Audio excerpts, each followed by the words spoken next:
نيجي بقى نعمله كده طبق كشري بالدقة، خطير يا ولاد قبل رمضان.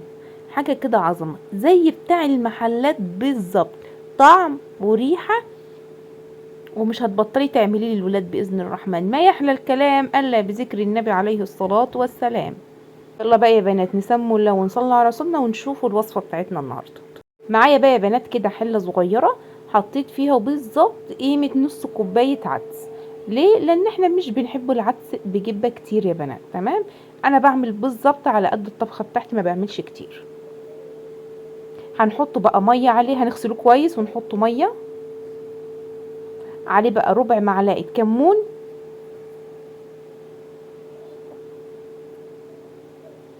شوية ملح طبعا، وهنعلقه بقى على الكلام ده على البوتاجاز. الكمون والملح بس عشان يدوا نكهة للعدس بتاعي. هقشر بقى البصل عشان نعمله البصل الورد اللي هو المقرمش. قطعت دلوقتي يا ولاد بصلتين، تمام، وقطعهم بقى جوليان خفيف خالص بالطريقه اللي شايفينها دي.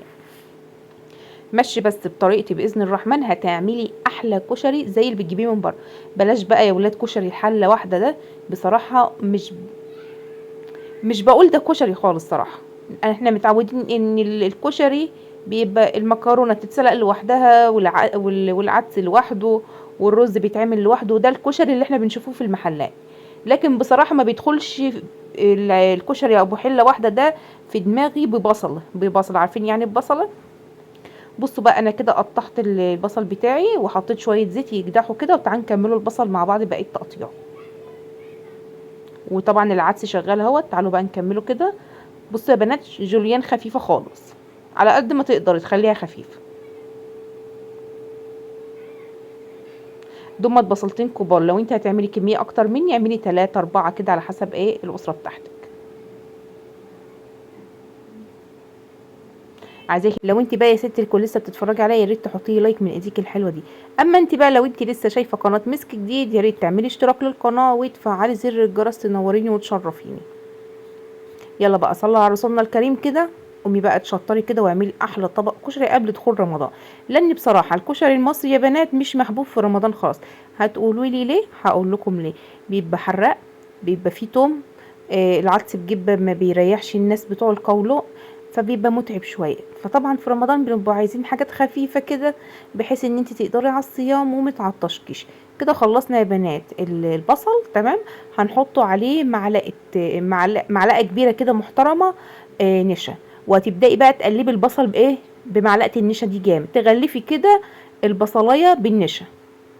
خلاص كده خلاص. طبعا زيتك سخن كويس جدا، هتروحي نازله بالبصل بتاعك. ولما تنزلي بالبصل بتاعك ما تخلوش على نار عاليه، خليها نار وسط عشان ما يتحمرش بسرعه ويبقى لسه طري. خلاص كده يا بنات احنا جهزنا البصل وجهزنا العدس كده. كده نص الطبخه خلصت. فاضل ايه بقى؟ نعمله المكرونه. معايا حله على النار. بصوا بقى يا بنات، وحطيت فيها ميه طبعا. انا من عادتي ان انا اللي يعني بعمل المكرونه، ولو فضل شويه صغيرين بجمعهم. لما اجمع بقى شويه تشكيلات مكرونه كده بروح حطهم في علبه. بصوا بقى يا بنات، عقبال الميه ما تغلي بتاعه المكرونه اكون انا طلعت البتاع ده البصل. تمام، بصوا لونه حلو كويس جدا. ما تحمريش اكتر من كده، يعني اللون الذهبي ده حلو قوي. لو حمرتيه اكتر من كده بيديكي طعم مرارة. تمام، لكن هو حلو قوي اللون ده زي الفل كده. طبعا الزيت ده هنحتاجه بتاع تحمير البصل ده يا بنات، هتشوفوا هنحتاجه في ايه دلوقتي. طبعا الحله بتاعه المكرونه بتغلي معايا هي، تمام. وعقبال بقى ما تعمل بقى تغلي كويس جدا كده، لان لازم المكرونه تنزل في ميه سخنه جامد. اكون عملت لكم الرز بشعريه. تعالوا بقى نحمروا الرز بشعريه. انا هحط شويه شعريه كده محترمين، انا هعمل كوبايه ونص رز يا بنات، تمام. دمت حلوين قوي لعيلتي. انت بقى لو عايزه تضيفي يعني تكتري الكميه مفيش مشكله، انت حره يعني. انا عامله بس شويه كشري على قد اليوم، ولو فضل منه طبق صغير ممكن بنت من بناتي تفطر بيه.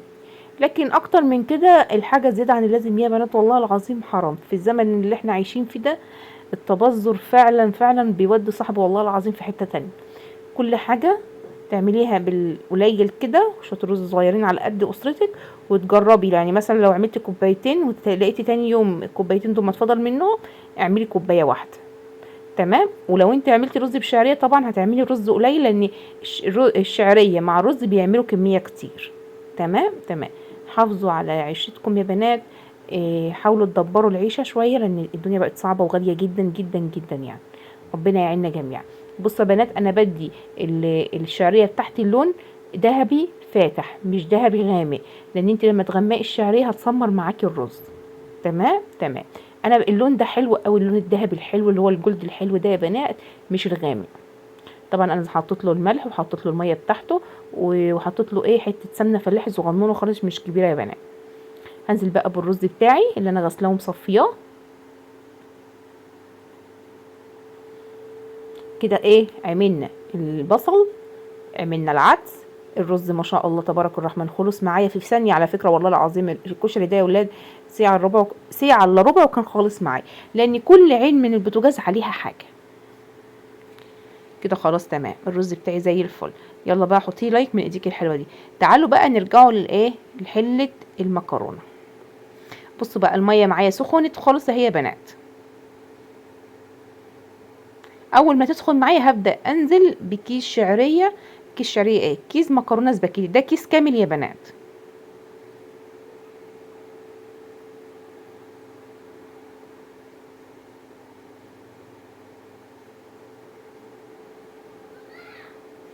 بقى يا بنات هننزلوا بقى باي نوع مكرونه صغيره، لو عندك بقى كيس كده مركون من كل حبه شويه كده، جمعيهم كلهم في الوصفه دي. بعد ما اتسلقت وصفيناها هنحط بقى كده شويه زيت من بتاع تحمير البصل. تمام. هقلب كده. بتعملي ليه كده يا مسك؟ عشان المكرونه ما تلزقش في بعض يا بنات. تمام تمام. هتلاقي بقى المكرونه مفرفره كده وزي الفل. تعالوا بقى نعمله صلصه الكشري بتاعه المحلات يا بنات. طبعا انا معايا الطاسه دي بتاعه تحمير البصل. تمام. فيها شويه زيت اهو. نزلت بمعلقه توم محترمه كده مدقوقه.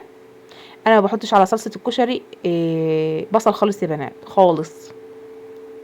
هحط بقى يا بنات كده قيمه نص معلقه كزبره ناشفه. هتتحمر بقى معايا هي والتوم كده يا بنات. هجيب 3 ورقات لوري واحطهم وادي لها تشويحه كده معاهم. اللوري برضو ليه ريحه تحفه يا بنات في الصلصه. اول بقى ما حسيت ان هي احمرت شويه انزل بقى بمعلقتين خل، واحط بقى الصلصه بتاعتي على طول، اللي انت طماطم ضرباها في الخلاط او عندك في مفرزاها في الفريزر كده زي الفل يا بنات.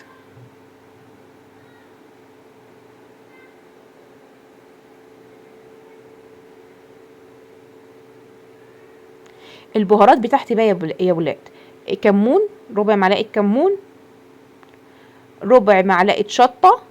دي الشطه دي بقى على حسب رغبتك، عايزه تكتري براحتك. وربع معلقه بابريكا، وربع معلقه فلفل اسمر، وربع معلقه بهارات سبعة، وطبعا رشه جوز الطيب يا بنات، دي لازم رشه جوز الطيب ديت.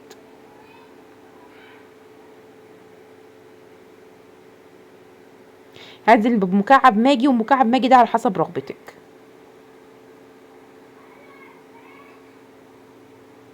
هسيبها بقى كده لما تفك كده معايا والبهارات تبدا تتظبط والملح معايا، ونص معلقه سكر يا بنات، نص معلقه سكر. يعني الملح هتظبطيه وهتحط عليها نص معلقه سكر. يلا بقى نزودها شويه ميه واسيبها بقى تتسبك مع نفسها. يلا بقى ما تنسينيش في اللايك الحلو ده. طبعا وانا بعمل الكشري جوزي رن عليا قال لي انت خلصتي الاكل؟ قلت له اه. عامله ايه النهارده؟ قلت له كشري. قال لي خلاص ابعتي لي طبق مع الولاد.